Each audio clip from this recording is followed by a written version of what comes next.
Escuché a mi hija decir, mi mamá me da asco. Fingí que no oí nada, pero días después vendí mi casa y desaparecí, dejando solo una nota. Pero antes de seguir contando mi historia, dime en los comentarios, ¿desde dónde me estás viendo? Me encanta saber hasta dónde llegan nuestras historias. Ah, no te olvides de suscribirte y de darle me gusta. Soy Marilia, tengo 65 años, y esta es mi historia. Dicen que una vida puede cambiar en un instante. La mía cambió una noche de martes, cuando el silencio de la casa se rompió por palabras que jamás pensé escuchar. Era casi medianoche. Debería haber estado durmiendo, pero las cuentas del mes no cerraban y el sueño me abandonó. Me levanté a tomar un vaso de agua cuando escuché la voz de Valentina, mi hija mayor, que venía de la habitación de al lado. Estaba hablando por teléfono, probablemente con alguna amiga. No aguanto más esta situación. Mi mamá me da asco. El vaso casi se me resbala de la mano. Me quedé helada allí mismo, en el pasillo oscuro. Solo estoy esperando que venda esta casa para agarrar mi parte y largarme de aquí. ¿Crees que quiero quedarme cuidando a una anciana? Ya se está volviendo senil, será fácil convencer a todos. Cada palabra era como una aguja perforando mi pecho. Valentina, mi primogénita, mi orgullo, la niña por la que había sacrificado todo. Volví a la habitación, con los pies descalzos tocando el piso frío, y me senté en el borde de la cama. Los recuerdos vinieron como una avalancha. Yo, lavando ropa de madrugada para pagarle la escuela privada. Yo, saltándome comidas para que ella tuviera materiales de arte de calidad. Yo, envejeciendo prematuramente por el trabajo doble después de la muerte de su padre. Y ahora, esto. Mi mamá me da asco. No lloré. Algo dentro de mí se transformó en ese momento. No era rabia ni tristeza. Era una claridad absoluta, como si finalmente pudiera ver la verdad que había estado frente a mis ojos durante tanto tiempo. A la mañana siguiente, Valentina apareció en la cocina como si nada hubiera pasado. Cabello perfectamente arreglado, sonrisa ensayada. Me besó la mejilla y me dijo que me veía cansada. No dormí bien, respondí, sirviendo café. Mi voz sonaba normal, mi rostro sereno. Dentro de mí, sin embargo, un plan ya comenzaba a formarse. Tienes que descansar más, mamá. No te preocupes tanto por las cosas, dijo ella, revisando su celular. Ah, ¿recuerdas que te hablé de esa reforma? Necesitamos empezar a pensar en eso. Esta casa vale mucho, ¿sabes? Ayer mismo vi un anuncio de una parecida por casi 2 millones. Sus ojos brillaron al mencionar el valor. Allí estaba, descarado, lo que me negaba a ver. Para Valentina, yo ya no era una madre, era solo la propietaria de una valiosa propiedad. Lo pensaré, respondí, tomando mi café. Esa tarde, mientras Valentina estaba en el trabajo, llamé a Mónica, mi hijo menor que vivía en otra ciudad con el pequeño Emiliano, mi nieto de 8 años. «Mamá, ¿todo bien? Tu voz suena diferente». Se dio cuenta de inmediato. «Estoy bien, hijo. Solo los extraño. ¿Cómo está Emiliano?» Creciendo demasiado rápido. La semana pasada ganó un premio de ciencias en la escuela. Deseaba tanto que lo hubieras visto. Hablamos por casi 1 hora. En ningún momento mencioné lo que había descubierto sobre Valentina. No quería poner a mi hijo en contra de su hermana. Pero, al colgar, tomé mi decisión. Al día siguiente, visité a un abogado recomendado por una antigua compañera de trabajo. El doctor Roberto me escuchó atentamente mientras le explicaba mi situación, sin drama, solo hechos. «Señora Marisol, lo que pretende hacer es completamente legal, pero necesitamos documentar todo correctamente para evitar futuras impugnaciones», explicó, ajustándose las gafas. En los días que siguieron, reuní todos los documentos necesarios, informes médicos que probaban mi cordura, declaraciones ante notario que confirmaban que mis decisiones eran voluntarias, grabaciones autorizadas de mis intenciones. El abogado sugirió que también hiciera un nuevo testamento. «¿Y la casa?», pregunté. «Si realmente quiere venderla, Puedo recomendarle una inmobiliaria discreta y eficiente. Lo importante es que todo se haga legalmente, para que no haya margen para impugnaciones. Valentina no sospechaba nada. Continuaba con sus planes, mencionando casualmente reformas, mejoras, incluso sugiriendo que yo descansara más y le dejara a ella las decisiones importantes. En sus palabras aparentemente dulces, ahora reconocía el veneno. Una tarde, mientras organizaba documentos antiguos, encontré una foto de Valentina de niña. Sonreía, abrazada a mí, en su primer día de clases. En esa época, sus ojos tenían un brillo sincero y su amor parecía verdadero. ¿Cuándo se transformó esa niña en la mujer calculadora que ahora planeaba deshacerse de mí? La casa se puso a la venta discretamente. El corredor, siguiendo mis instrucciones, no puso cartel al frente, solo la publicitó en canales específicos. En menos de 2 semanas, recibí una oferta que superaba mis expectativas. 1.7 millones de pesos. Acepté de inmediato. El día de la firma del contrato, Valentina estaba en un viaje de trabajo. Perfecto. Firmé los papeles con mano firme, transferí el dinero a una cuenta que había abierto secretamente y comencé a empacar solo lo esencial: algunas prendas de vestir, fotografías antiguas, recuerdos de tiempos mejores. La víspera de la entrega de las llaves, escribí una nota corta. La que te da asco se fue y se llevó todo. Ya no necesitas avergonzarte. Ahora aprende a vivir sin ella. Puse la nota sobre la mesa de la cocina, junto con las llaves del coche que dejaría atrás.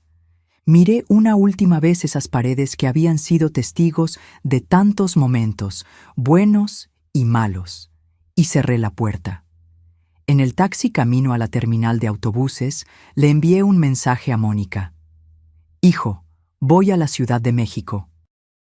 No te preocupes, estoy bien. Te llamo cuando llegue. Por favor, no le digas a tu hermana. El autobús partió al amanecer. Mientras los paisajes pasaban por la ventana, sentí algo que no experimentaba en décadas: libertad.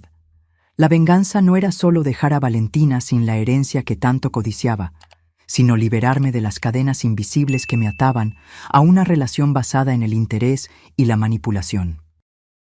Lo que Valentina no sabía es que había descubierto mucho más que sus palabras crueles esa noche. Durante mis investigaciones discretas, encontré evidencias de que planeaba internarme en un asilo tan pronto como obtuviera el control de mis bienes. Documentos escondidos, conversaciones grabadas con abogados dudosos. La traición era más profunda de lo que imaginé. Pero lo peor aún estaba por venir.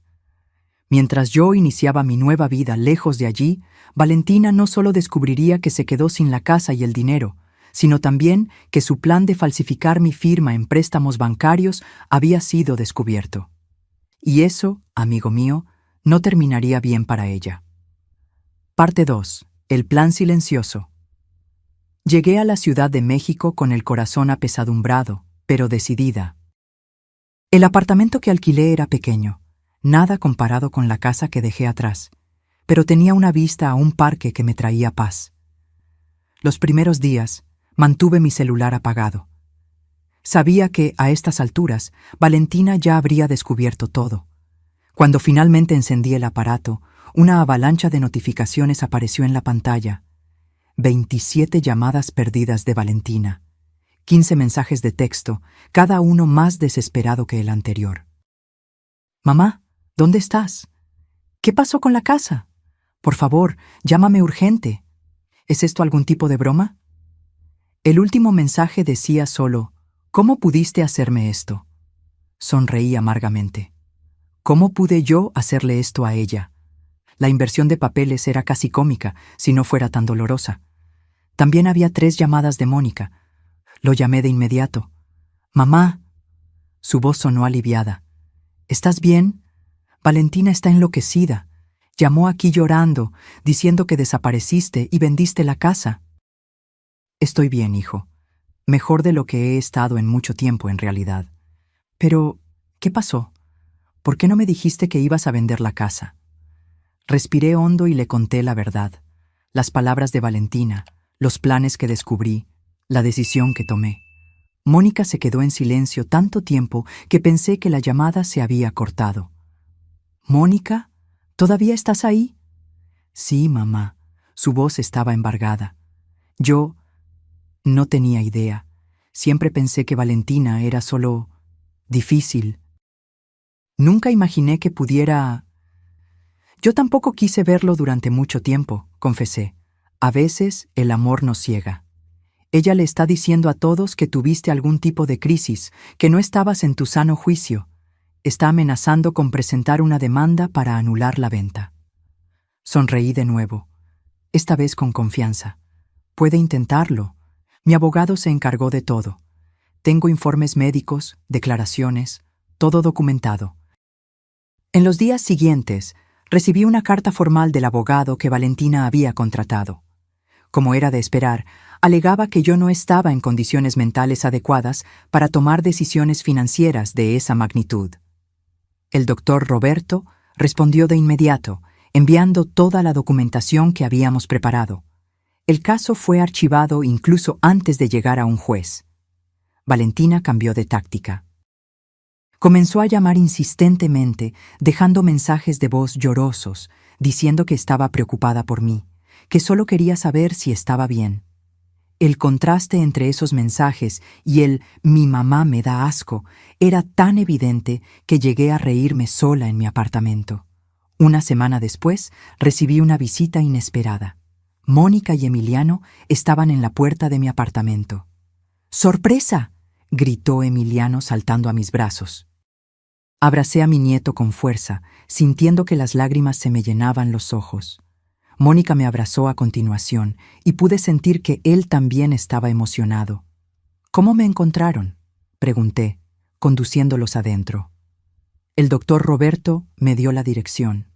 «Espero que no te importe. Pensé que necesitábamos hablar en persona, y Emiliano se moría de ganas de verte». Pasamos el día juntos. Los llevé a conocer el parque frente a mi apartamento. Luego almorzamos en un pequeño restaurante en la esquina. Emiliano me contó sobre la escuela, sus amigos, el premio de ciencias.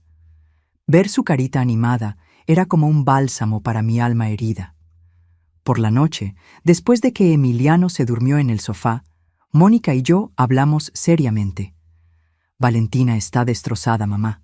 No estoy defendiendo lo que hizo, pero perdió el empleo.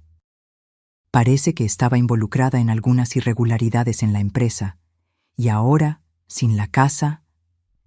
Ella tomó sus decisiones, Mónica, al igual que yo tomé las mías. Lo sé. Solo estoy tratando de entender cómo llegamos a este punto. Miré a mi hijo, tan parecido a su padre. Siempre el pacificador, siempre tratando de ver lo mejor en las personas. Valentina siempre fue diferente, expliqué. Desde pequeña tenía esa ambición, esa determinación. La admiraba por eso. Pensaba que era fuerza. Solo muy tarde me di cuenta de que era solo egoísmo. Mónica se quedó en silencio por un momento. Luego preguntó: «¿Y ahora? ¿Qué vas a hacer?» «Vivir, hijo. Simplemente vivir. Por primera vez en décadas estoy viviendo para mí misma». Al día siguiente, recibí una noticia que me dejó en shock. Valentina había intentado usar mi identidad para obtener un préstamo bancario considerable. Aparentemente, había falsificado mi firma en documentos, alegando que yo había autorizado la transacción. El banco, sospechando del fraude, contactó a las autoridades. «Esto es grave, doña Marisol», explicó el doctor Roberto por teléfono. «Su hija podría enfrentar cargos criminales». Sentí una punzada en el pecho. A pesar de todo, Valentina seguía siendo mi hija. La idea de que enfrentara un proceso criminal me causaba dolor, pero al mismo tiempo sabía que no podía protegerla de las consecuencias de sus propios actos. «¿Qué debo hacer?», pregunté. «Usted puede presentar una denuncia formal o dejar que el banco continúe con el proceso independientemente. De cualquier manera, le recomiendo que tome medidas para proteger su identidad y sus recursos. podemos iniciar un proceso para impedir que use su nombre en cualquier transacción futura. Estuve de acuerdo con la sugerencia. No quería ver a Valentina en prisión, pero tampoco podía permitir que siguiera intentando manipularme y explotarme. Esa noche recibí una llamada de un número desconocido. Era Valentina. «¿Cómo conseguiste mi número?», pregunté, manteniendo la voz tranquila. «¿Importa? Mamá, necesitamos hablar. No puedes hacerme esto». «¿Esto qué, Valentina? ¿Protegerme de fraudes?». «Fue un malentendido. Solo estaba intentando ayudar con las finanzas». «¿Falsificando mi firma? ¿Robándome?». «No era robo. Era una administración financiera». Su voz oscilaba entre la rabia y la desesperación. «Me dejaste sin nada. Vendiste la casa que también era mía por derecho. La casa nunca fue tuya, Valentina. Era mía, fruto de mi trabajo, de mi sudor. Y en cuanto al dinero…». Hice una pausa, eligiendo cuidadosamente mis palabras. «Digamos que está siendo muy bien invertido». «¿En qué?». «En el futuro de quien realmente se lo merece». Hubo un silencio al otro lado de la línea. Cuando Valentina volvió a hablar, su voz era fría, controlada. «Te vas a arrepentir de esto, mamá». «No he terminado contigo todavía».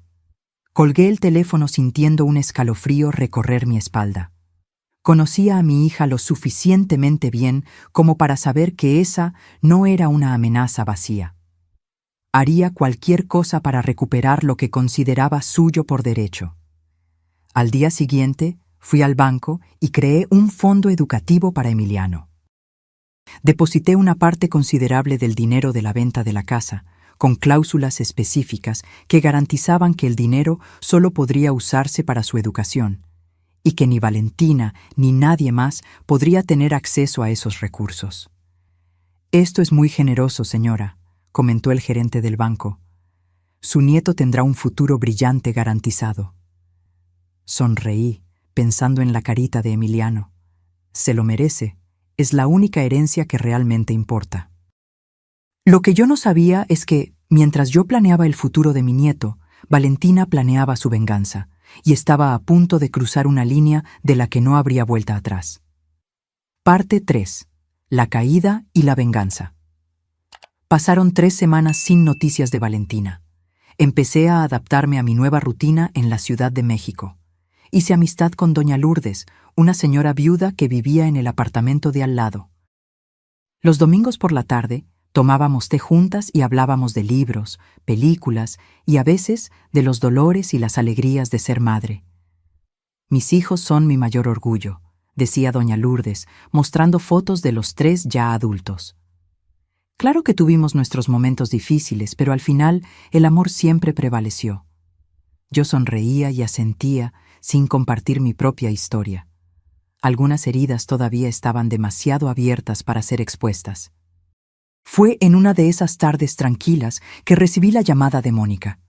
Su voz estaba tensa, preocupada. «Mamá, algo pasó. Valentina fue arrestada». Sentí que la sangre se me helaba en las venas. «¿Arrestada? ¿Cómo así?».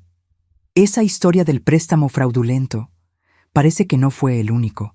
El banco descubrió otros intentos, usando no solo tu nombre, sino también documentos falsos de otras personas. Es un esquema grande, mamá». Me senté lentamente en el sofá, intentando procesar la información. Parte de mí sentía una punzada de satisfacción. Finalmente Valentina enfrentaba las consecuencias de sus actos, pero otra parte, la parte que siempre sería madre, sentía un dolor profundo. «¿Tú hablaste con ella?», pregunté. «Sí, está en estado de shock. Creo que nunca imaginó que la atraparían. Pidió verte». «¿Verme? ¿Por qué?». «No lo sé con certeza. Dijo que necesita explicarte algunas cosas». Me quedé en silencio, meditando. ¿Estaba lista para enfrentar a Valentina de nuevo? ¿Para escuchar más mentiras, más manipulaciones? Lo pensaré, Mónica. Ahora no puedo decidir. Después de colgar, me quedé horas sentada en el mismo lugar, repasando mentalmente toda la situación. Las palabras crueles de Valentina esa noche, Los planes descubiertos, la venta de la casa y ahora esto. Una parte de mí quería creer que todo era un terrible malentendido, que mi hija no era capaz de tanta deshonestidad. Pero los hechos eran innegables. Al día siguiente, recibí una carta. Era de Valentina, escrita desde la prisión. Con manos temblorosas, abrí el sobre. Mamá, sé que no tengo derecho a pedirte nada. Sé que destruí tu confianza, tu amor. Pero necesito que sepas la verdad. Esa noche, cuando me oíste decir esas cosas horribles, no estaba hablando de ti. Estaba hablando de mi padre biológico. Descubrí, pocos días antes, que el hombre que siempre dijiste que era mi padre no lo era. Encontré documentos antiguos y, después, logré contactar a mi padre biológico. Es un hombre terrible, mamá. Las cosas que me dijo, la manera en que me trató, me dio asco. Esto no justifica lo que hice después. El fraude, las mentiras. Estaba desesperada, confundida, herida. Quería lastimar a todo el mundo, principalmente a ti, por haber escondido la verdad durante tantos años. No espero tu perdón. Solo quería que supieras que nunca sentí asco por ti. Fuiste la única persona que siempre estuvo a mi lado, incluso cuando yo no lo merecía. Con arrepentimiento, Valentina. Dejé caer la carta al suelo. Las lágrimas que había reprimido por tanto tiempo finalmente rodaron por mi rostro. ¿Era verdad? ¿Valentina realmente no estaba hablando de mí esa noche? ¿Y qué era esa historia sobre el padre biológico? Recordé a Paulo, mi difunto marido. Había muerto cuando Valentina tenía solo 15 años y Mónica, 12. Siempre creí que Paulo era el padre biológico de ambos. Nunca hubo ninguna duda, ninguna insinuación de lo contrario. Pero entonces recordé algo que había olvidado. Antes de Paulo estuvo Miguel. Una relación breve, turbulenta, que terminó poco antes de descubrir que estaba embarazada de Valentina. Asumí que el bebé era de Paulo, que ya estaba en mi vida en esa época. Nunca lo cuestioné, nunca lo dudé. Y Paulo amó a Valentina como su propia hija desde el primer momento. ¿Será que, de alguna manera, Valentina había descubierto la verdad? ¿Una verdad de la que ni siquiera yo estaba segura? Tomé el teléfono y llamé al doctor Roberto. Necesito visitar a mi hija en la prisión, dije, con voz firme. 2 días después, estaba sentada en una sala fría e impersonal, esperando a Valentina. Cuando entró, escoltada por un guardia, casi no la reconocí. Su rostro estaba pálido, abatido. Los ojos, antes llenos de arrogancia, ahora estaban opacos, vacíos. «Mamá», dijo simplemente, sentándose frente a mí. «Valentina», respondí. «Recibí tu carta». Ella asintió, desviando la mirada. «Es verdad, todo lo que escribí». «¿Cómo lo descubriste? ¿Sobre tu padre?» «Encontré actas antiguas cuando estaba buscando documentos para vender la casa. Vi fechas que no coincidían. Después, usando recursos de la empresa donde trabajaba, logré localizar a Miguel Serrano. Fui a encontrarlo sin decirle nada a nadie». «¿Y qué pasó?» Valentina cerró los ojos, como si el recuerdo fuera demasiado doloroso. Se rió en mi cara, dijo que siempre supo que yo podría ser su hija, pero que nunca quiso saberlo. Dijo que fue mejor así, porque él nunca quiso tener hijos, que yo debería agradecer haber sido criada por Paulo, porque él, Miguel, habría sido un pésimo padre. Sentí un dolor agudo en el pecho. Nunca imaginé que ese secreto volvería para atormentarnos de forma tan devastadora. «¿Por qué no me lo dijiste, Valentina? ¿Por qué toda esta conspiración, estas mentiras?» «Estaba enojada, mamá, muy enojada. Contigo, con él, conmigo misma. Sentí como si toda mi vida fuera una mentira. Y entonces empecé a actuar sin pensar. Una cosa llevó a la otra. Y cuando me di cuenta, estaba hundida en deudas, en fraudes. Ya no había vuelta atrás. Miré a mi hija. Realmente la miré. Por primera vez en mucho tiempo. Vi a la niña perdida detrás de la mujer desesperada. La niña que buscaba su lugar en el mundo. Esto no borra lo que hiciste, Valentina. Los intentos de engañarme, de manipularme, los fraudes. Lo sé, no estoy pidiendo que lo borres, solo quería que supieras la verdad. Nos quedamos en silencio por unos minutos. Había tanto que decir, y al mismo tiempo, las palabras parecían insuficientes.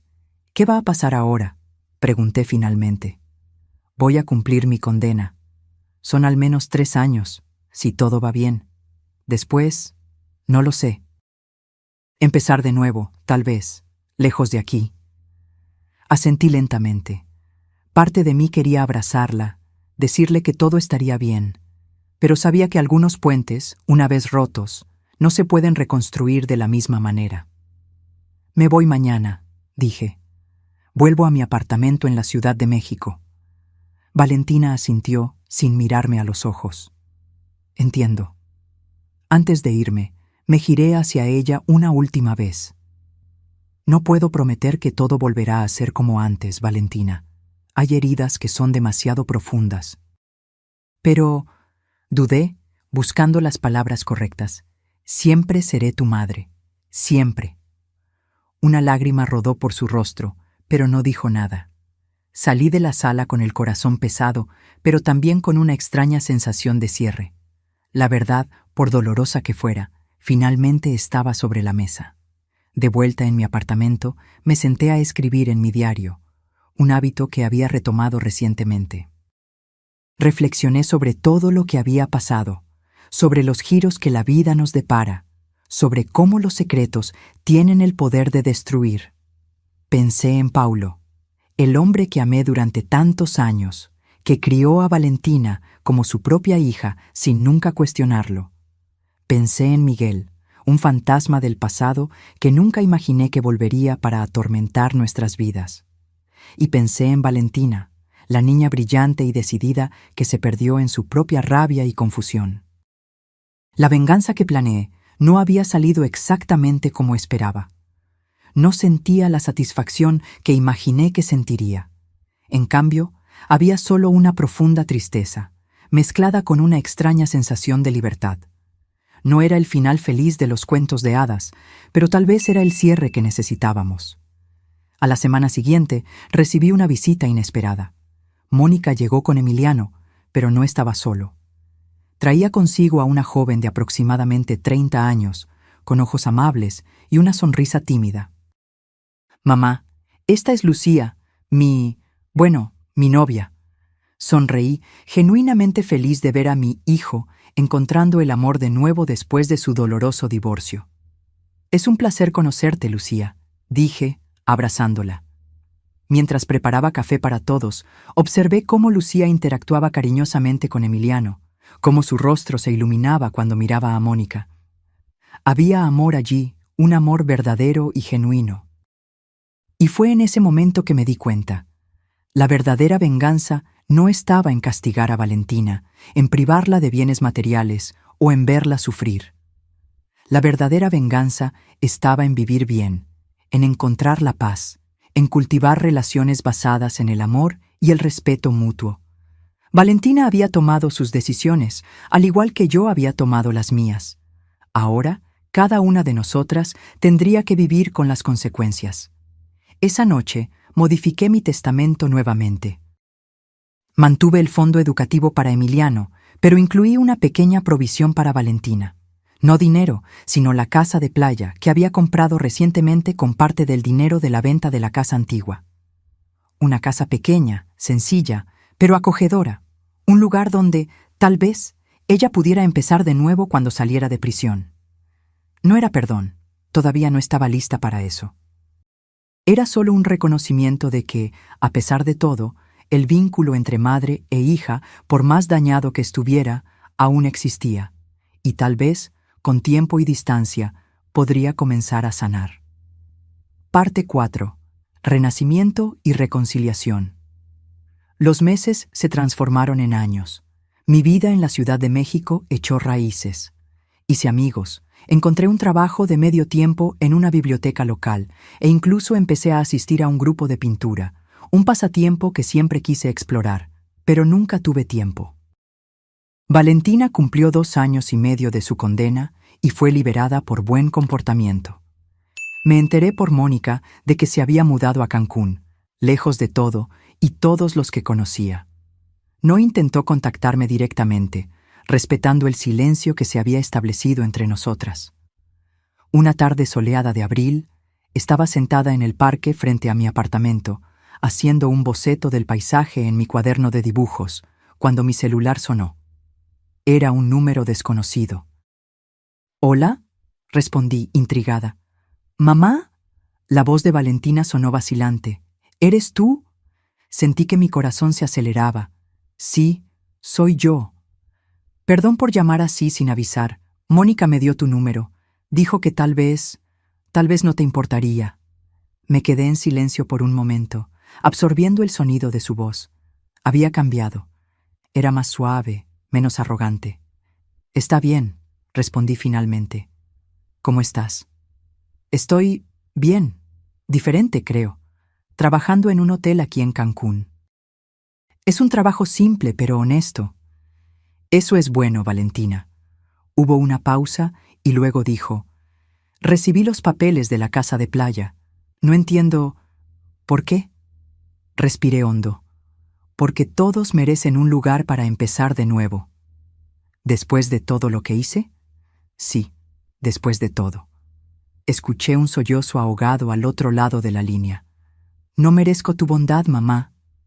«No es bondad, Valentina, es aceptación. Aceptación de que no podemos cambiar el pasado, solo aprender de él». Otra pausa, más larga esta vez.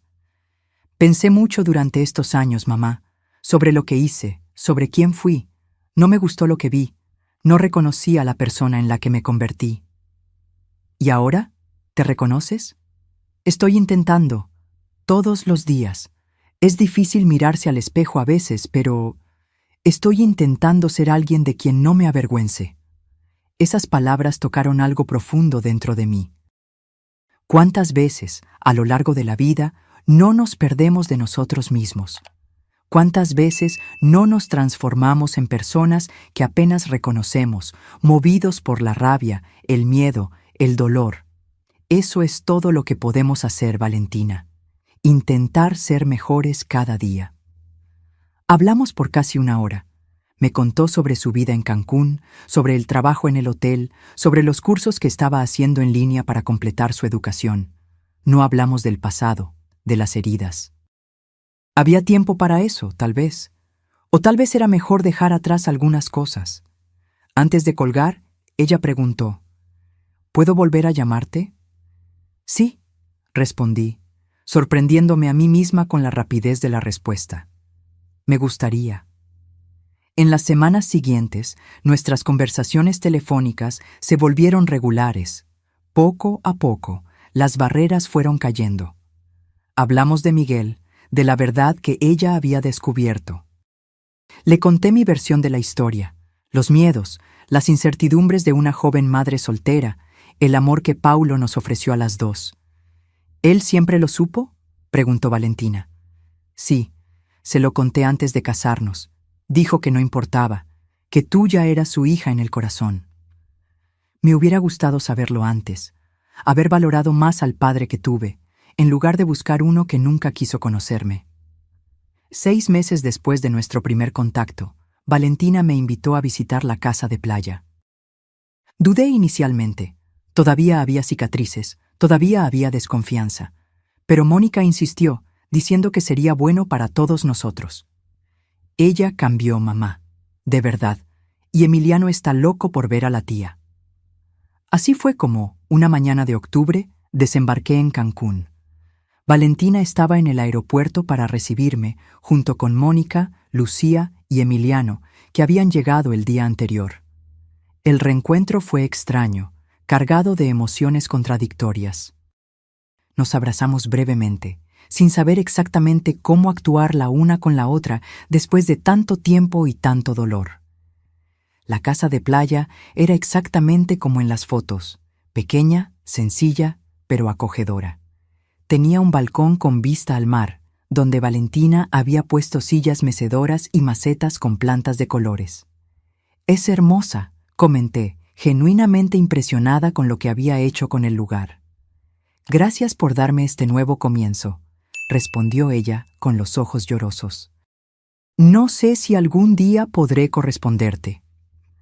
Esa noche, mientras Mónica, Lucía y Emiliano dormían, Valentina y yo nos sentamos en el balcón, observando la luna reflejada en las tranquilas aguas del mar.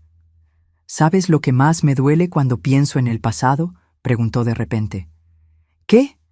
«Que desperdicié tanto tiempo, tantos años que podríamos haber disfrutado juntas, como familia, todo por culpa de mi codicia, de mi rabia». Tomé un sorbo del té que estaba bebiendo, reflexionando sobre sus palabras. «El tiempo nunca se desperdicia realmente, Valentina. Incluso en los momentos más dolorosos, estamos aprendiendo, creciendo. No serías quien eres hoy sin haber pasado por lo que pasaste». «¿Y quién soy hoy?». La miré, realmente la miré. Vi los rasgos de la niña que crié, pero también la mujer en la que se había convertido. Una mujer marcada por la vida, pero no derrotada por ella. Alguien que está encontrando su camino de vuelta a casa. Ella sonrió y vi una lágrima rodar por su rostro. «Creo que sí. Es un camino largo, pero estoy caminando». En los días siguientes, reconstruimos gradualmente puentes que creíamos irremediablemente rotos. No fue fácil. Hubo momentos de tensión, de incomodidad, recuerdos dolorosos que surgían inesperadamente. Pero también hubo risas, historias compartidas, momentos de conexión genuina. Emiliano fue fundamental en este proceso. Su inocencia, su capacidad de amar sin reservas, servía como un recordatorio constante de lo que realmente importaba. La víspera de nuestra partida, Valentina me entregó un sobre. «¿Qué es esto?», pregunté, intrigada. «Ábrelo». Dentro había una escritura. La casa de playa estaba siendo transferida a nombre de Emiliano. «Valentina, no tienes que hacer esto». «Quiero, mamá. Es mi forma de asegurar que algo bueno surja de toda esta historia. Un legado positivo, no construido sobre mentiras o manipulación». Abracé a mi hija, sintiendo que las lágrimas que tanto había reprimido finalmente fluían libremente. «Gracias», susurré. «No, mamá. Te doy las gracias a ti, por no rendirte conmigo, incluso cuando lo merecía». En el vuelo de regreso a la Ciudad de México, reflexioné sobre el viaje que había recorrido.